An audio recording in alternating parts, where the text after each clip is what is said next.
ভূত দেখতে পেয়ে। এবার সেটা কতটা সত্যি বা মিথ্যা আমরা জানি না, কিন্তু এটা ঘটনাও তোমাদেরকে বুঝতে হবে। প্রচণ্ডই ভয় লাগছে আজকে, একটা মিশি রাত দেখতে পাচ্ছ তোমরা। হ্যাঁ, আজকে কেউই নেই, একটা আওয়াজ হচ্ছে পেছনে আমাদের হালকা হালকা। এখানে একটাই বাড়ি, এই বাড়িটাতে একটাই লোক থাকে। এই বাড়িটা করেছিল, এইদিকে এইগুলো ফ্ল্যাটগুলো পুরোই বন্ধ। এই দেখো, এই দেখো, এই অফিসটাও পুরোপুরি বন্ধ হয়ে গেছে। তো খুবই একটা ভয়ানক গা চমকানো জায়গা। তোমরা যদি আসতে চাও, এক্সপিরিয়েন্স করতে যাও, ভয় না, তোমরা আসো। তুই কিছু বলতে চাস ভাই? না ভাই, আমার গায়ে অলরেডি ওই জায়গাটা দিয়ে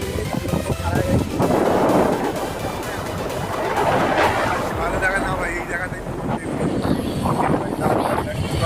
আর এখানে ডিবিসিতে তোমরা আসলেই দেখতে পাবে যে ডিবিসিতে আসলেই দেখতে পাবে যে টেম্পারেচার ড্রপটা খুব সাডেন, তোমরা সেটা বুঝতেও পারবে।